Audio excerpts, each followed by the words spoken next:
Weche mag siasa en jo ohala mawuok Lunga e sub-county Maseme ywagore e wi rach mar apeyni kod olalo makono magikoni rocho chenro kara yore ohala kod somb nyithindo. Jodago ywak ni ka koth ochwe to chenro mag wuoth rochore kendo chal marach mag apeyni osemiyo oganda moko owito ngimagi. Millicent Adhiambo miyowa mathoth. Kaka unena wuotho gi luthni to ka wuok ka dhi holo yo rach yo makarwa kani rach ka pikipiki kotinga tamakom na dho chunya nikech bugni magi moko kuom ywak ma jo ohala kod jodak mawuok Lunga e sub-county Maseme, Kisumu County golo kotenore kod rach mar apaya makono. Ndara moro wan go kako wa Holo, Lunga, Konde Road. Ndara ni rach osebedo marach higni mang'eny. Wase wuoyo kata gi jotendwa gi to kidhiri county ka tiduoki mana korka ni national to kidoka joka national tiduoki korka jo county. Kodi ngeni gino kwang'ega ni ng'amo ni golos ndara mo Holo ka bege Lunga Konde Road ni. Koro mae moda ni mondo wabi wang'e ni to ng'ama lose diere machon ni yudo ka ndara mineno piny kanyo no ne ndara ma geche ne ringe. To sani koro e ndara ma kura piko kende manyalo ringe nikech ndara rach. Kopogore kod apaya gikoni olalo ma aora magada bende okethore ahinya gino ma osemiyo moko kuomgi owito ngimagi ahinya to kinde koth. To wan gi daraja moro ni e iye ka. Daraja ni wasego ikoko joka mama. Daraja ni wasego ikoko to senego ji badhi 10. En higa ka higa ka koth ochwe to wandiko piny ni nyaka oneg ji. Last year but one nyocha onego mine moko ariyo ka.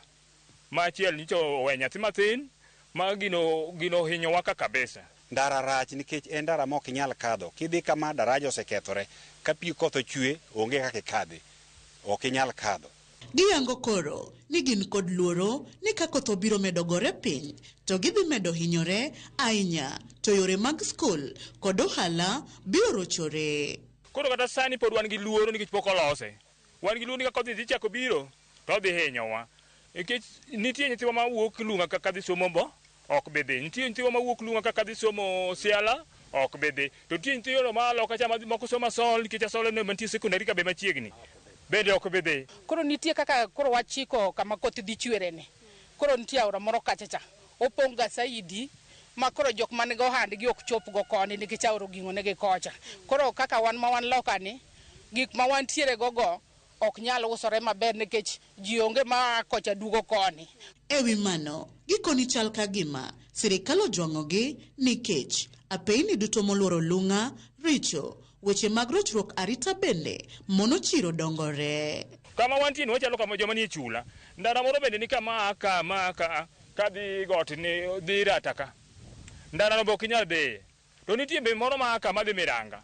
Magi deri mane oluoro wakato bede richo. Moro bende nitie kaka ma wuok ka Lunga kata dhi ka moro magwar. Ndeni onge maber kata chiel makata un kapo nu nyalo luwogi. Tubro yie ni kara jolunga gi winjo matek. Insecurity bosebedo ka nikech wabor gi Kombewa manitiere police, wabor gi Gerata, to koro sama kata weche mag kuo timore e chiro ka to wabedo ga gi tabu kabisa.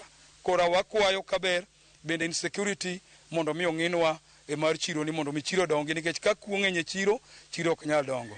Wach mane magin gone sirikal. Koro gini wan setemo go wacho wach ni mang'eny mondo jogo los ndara ni daraja no. To waneno ka gini en na sigana manyaka nene. Gijawuondo mana seche ma koro wariego mar campaign. To gibro badho to ka wach campaign rumo to ok ichak inegi. Koro gini ema no watemo ywak ne county government. Kapo ni county government maloso ndara ni olosnwa kapok ochopo yiero. Ka en national maloso ndara ni olosnwa kapok oyiero ochopo yiero. Mane wagombo mondo sirikal mabiro matuserumo mondo olosnwa ndernigi to kendo sana olosnwa daraja. Millicent Adhiambo, Ramogi TV, Seme Lunga, Kisumu County. Maloyo Centers Mia Beach, masiro lony manyasani, oyang ni gero pacho kae mangima, e chenro mar piny owacho maneno ni wuod ka wuod otud kod mbui. Mage oyang kod jagoro e migawo mar lony manyasani, Engineer John Tanui, kowacho ni centers go ni okenge mopogore mag gedo. Kolose kinde manonono gedo mitimo Siaya, Tanui omedo ni centers 300 osetiegere kuonde tiegruok mopogore mag tije lwedo. Kotene kod jotelo mopogore moting'o jagoro e migawo mar thieth Laktar Auma Oluga, omedo ni sirikal oketo milion 25 e gero center no mayudore Rarieda kod machielo Bondo mibiro ger kod shillings milion 7. Omedo centers go kopogore kod chwalo lony ne rowere gibiro jiwo kendo konyo gi timo tije mag mbui kanyakla kod bero chenro mag sirikal e mbui.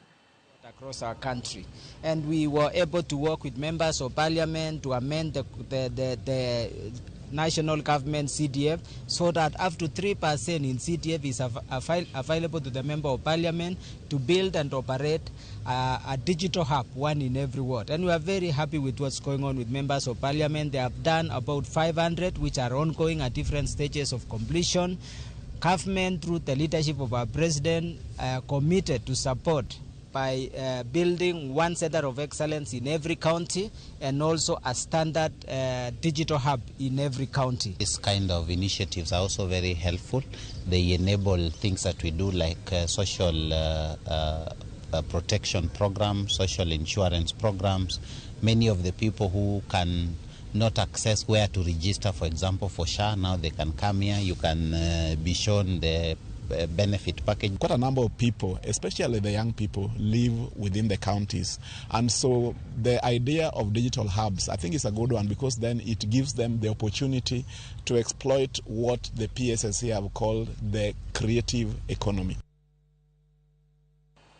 Ringrerio mag jomachuo okwanye bathapa ya maduongo Malindi kochimo Mombasa okinyi makawuono. Chal moyo jodak makanyo gi buok. Ringrego nofweny god jawuoth moro mane safar kowuok Kilifi kochomo Malindi. Achiel kuom ringrego nofwenye bungu mae bathapa ya kanyo kama